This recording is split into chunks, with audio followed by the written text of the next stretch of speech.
Dari Melita Sidabutar, penolong yang setia, sudah temani kawan di Mazmur Pagi spesial hari ini bersama Pendeta Mel Atok. Ya. Nah kawan yang punya pertanyaan langsung saja dikirimkan ke WhatsApp kita 0811 381 0696. Dan Bapak Pendeta, Ya. ini sudah ada pertanyaan yang masuk. Kita langsung saja Silakan. ke pertanyaan yang pertama.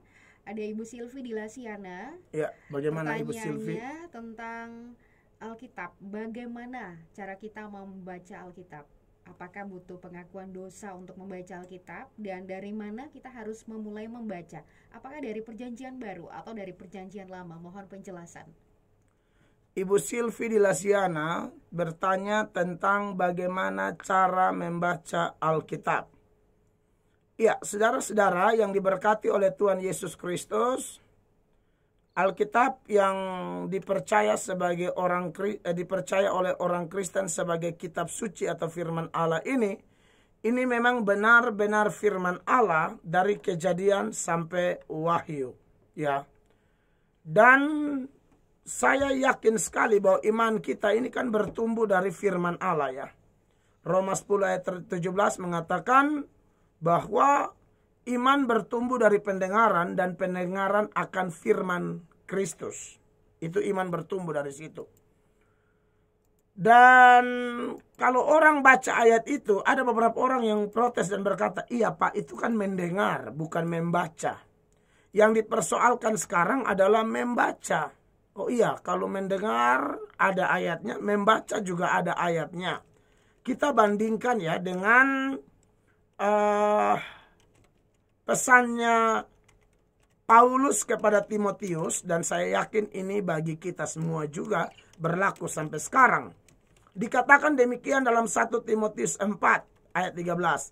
Sementara itu sampai aku datang, bertekunlah dalam membaca kitab-kitab suci, dalam membangun dan dalam mengajar, ya. Nah, ini penting sekali lagi. Bertekunlah dalam membaca kitab-kitab suci, dalam membangun dan dalam mengajar. Jadi urusan baca kitab suci itu dikatakan harus bertekun, ya. Dan manfaatnya sangat luar biasa karena ternyata Timotius misalnya sebagai contoh yang kita angkat bahwa anak ini sudah dari kecil di bawah asuhan omanya dan mamanya Lois dan Eunike itu diajar untuk baca Alkitab, dan saya pikir ini menjadi informasi penting juga dorongan bagi orang-orang tua, ya. Bapak, ibu, kakak, adik, saudara-saudara, tolong anak kita, ponaan kita, cucu kita, bimbing mereka tiap hari baca Alkitab, ya. Nonton TV boleh, main game sedikit boleh lah. Tapi yang paling banyak harus baca Alkitab. Karena kalau kita meninggal suatu saat, warisan yang paling berharga adalah warisan pengenalan akan Allah. Dan salah satunya adalah melalui baca Alkitab. Tolong diperhatikan ini ya, bapak-bapak, ibu-ibu, semua Anda dari manapun, saya ingatkan, tolong wariskan satu gaya hidup beriman dimulai dari bertekun membaca kitab-kitab suci, baik orang tuanya maupun anak-anak. Ya, ini penting ya. Nah, saudara perhatikan di dalam 2 Timotius 3 lagi kita bandingkan mulai ayat 15. Dia bilang begini, ingatlah juga bahwa dari kecil engkau sudah mengenal kitab suci yang dapat memberi hikmat kepadamu. Jadi kitab suci itu memberi hikmat. Hikmat itu lawannya kebodohan. Jadi kalau orang baca kitab suci, maka semua kebodohan, pikiran-pikiran bodoh, pikiran yang melawan Allah, pikiran yang menganggap Allah tidak ada, pikiran yang menganggap sorga tidak ada, pikiran yang menganggap neraka tidak ada, pikiran yang menganggap firman Allah itu omong kosong, pikiran yang menganggap gereja beribadah itu tidak penting, pikiran yang mengatakan jangan melayani Tuhan sekarang dulu, masih sehat, masih kuat, nanti saja kalau sudah tua. Nah, ini juga pikiran-pikiran bodoh. Dari mana kau tahu kau bisa sampai tua? Bagaimana kalau jalan-jalan tiba-tiba mobil tangki air hantam kau dan rata. Dari mana kau tahu kau bisa sampai tua? Bukankah itu pikiran bodoh? Ya, anak-anak muda, ya, jangan ada pikiran-pikiran bodoh. Karena takut diputusin oleh pacarmu, kau rela melakukan hubungan seks di luar nikah, lalu hamil dan berharap kalau sudah hamil, laki-laki tidak lari kasih tinggal. Dari mana kau tahu bahwa laki-lakinya dijamin tidak tinggalkan kamu? Fakta di lapangan ada yang sudah hamil ditinggalin. Jadi, ini ayat bilang kalau kau mengenal kitab suci, memberi hikmat, terutama berkaitan dengan keselamatan. Pikiran bodoh seperti yang saya khotbah tadi. Dari mana kau tahu bahwa kau bisa selamat dengan usahamu? Tidak bisa. Keselamatan tidak ada di luar Yesus. Hanya di dalam Yesus. Perbuatan baik tidak bisa menyelamatkan. Ya, nabi-nabi siapapun tidak bisa menyelamatkan. Nabi-nabi saja berdoa minta diselamatkan kok. Ya, jadi yang saya mau katakan pada hari ini, manfaat Alkitab luar biasa. Setelah dia usir itu kebodohan-kebodohan, dia ganti dengan hikmat. Lalu ini ayat bilang begini. Dan menuntun engkau kepada keselamatan oleh iman kepada Kristus Yesus. Jadi kalau sudah berhikmat, langsung ketemu Yesus. Setelah itu dia lanjut lagi, 16. Segala tulisan yang diilhamkan Allah memang bermanfaat untuk mengajar. Mengajar di sini bukan ajar ilmu matematika, akuntansi, ya, biologi, sosiologi, bukan. Ini mengajar di sini ditekankan adalah mengajar tentang pribadi Allah, pengenalan akan Allah, sifat-sifat Allah, maunya Allah, kehendaknya Allah. Nah, setelah dia ajar, lalu dia lihat kalau ada yang salah, ini firman kasih tahu. Oh, dikatakan untuk menyatakan kesalahan. Jadi kalau ada pandangan kita yang salah tentang Allah, hanya datang kepada Tuhan, hanya cari apa yang Tuhan punya, bukan Tuhan itu sendiri. Yang Tuhan punya itu apa? Berkat, mujizat, jawaban doa, pertolongan, pekerjaan, jodoh, anak, suami, istri, harta, mobil, tanah, itu yang Tuhan punya. Banyak orang hanya cari ini, lalu dia buang Tuhannya. Nah, melalui pengajaran dia nyatakan kesalahan. Kalau sudah tahu salah, dia bilang untuk memperbaiki kelakuan dan mendidik orang dalam kebenaran. Iya kan? Lalu ayat 17 bilang, dengan demikian tiap-tiap manusia kepunyaan Allah diperlengkapi untuk setiap perbuatan baik. Jadi jelaslah sudah bahwa manfaat baca Alkitab, dengar firman Allah itu sangat luar biasa. Membuat orang mengalami perubahan luar biasa. Iya kan? Nah, tapi saya juga perlu sampaikan bahwa ternyata ada orang juga yang sebenarnya baca Alkitab kok tidak berubah ya. Saya tunjukkan datanya dulu ya. Tapi ada kasus di mana orangnya baca Alkitab, selidiki Alkitab, bahkan mungkin dia sekolah teologi. Saudara pernah dengar kan anak-anak sekolah teologi? Tapi pemabuk luar biasa. Anak-anak sekolah teologi, tapi kalau berantem itu mau cabut parang, mau bacok-bacokan, itu ada. Saya bingung, mereka di kelas itu kelas Alkitab. Belajar ini, belajar itu, selidiki ini, teliti ini, periksa itu. Tapi kalau tanya mereka bertobat, tidak. Makanya jangan heran ada sekolah teologi tertentu yang mencetak pendeta-pendeta preman.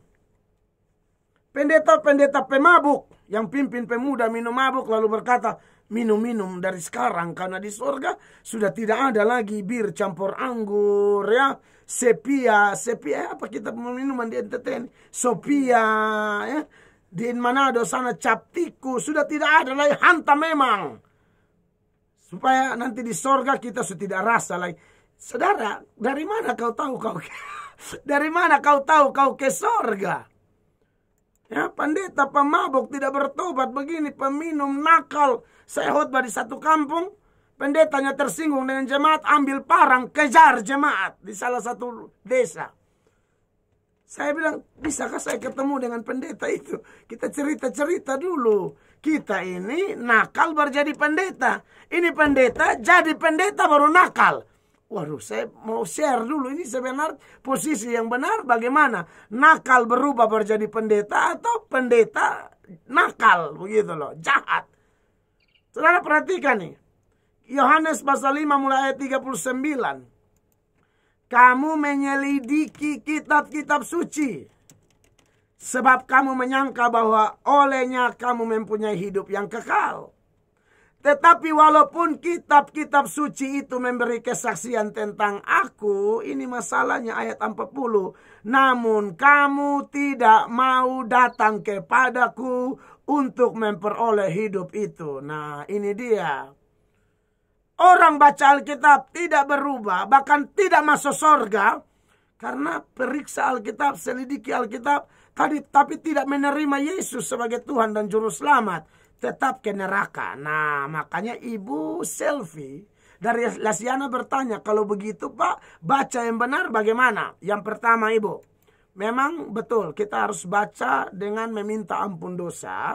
Dan kalau belum terima Yesus dulu Ibu. Karena kalau orang tidak percaya Yesus, dia selidiki Alkitab pun percuma. Majus-majus itu datang, Herodes kaget mendengar berita, Herodes kumpulkan ahli-ahli Taurat. Lalu ahli-ahli Taurat itu menjelaskan, waduh, tidak meleset, akan lahir di sini. Artinya dia paham Alkitab. Sehingga Herodes jadi tahu. Tapi dalam Matius pasal 2 itu ayat 1 sampai 12 ada 3 kelompok. Majus, Herodes, ahli Taurat. Siapa yang datang sembah Tuhan? Hanya Majus. Hanya para Majus. Herodes dapat penjelasan tapi tidak sembah. Ahli-ahli Taurat pintar menjelaskan Alkitab, tapi juga tidak datang cari Yesus. Yang tersungkur kepada Yesus cuma para Majus. Maka teladanilah para Majus Ibu. Kalau urusan dengan firman dan Tuhan. Ya, kita kenal Tuhan, kita baca Alkitab, dimulai dengan apa? Bertobat. Tidak bertobat susah. Ya, terima Yesus dulu, minta ampun dosa. Yang kedua, kita baca Alkitab dengan satu keyakinan bahwa Alkitab ini adalah alat dalam tangan Tuhan untuk membuat kita diperbaiki terus-menerus. Karena orang sudah bertobat bukan berarti dia langsung jadi kayak malaikat. Ya, pertobatan itu ada 2. Bertobat dari tidak terima Yesus menjadi terima Yesus itu 1 kali.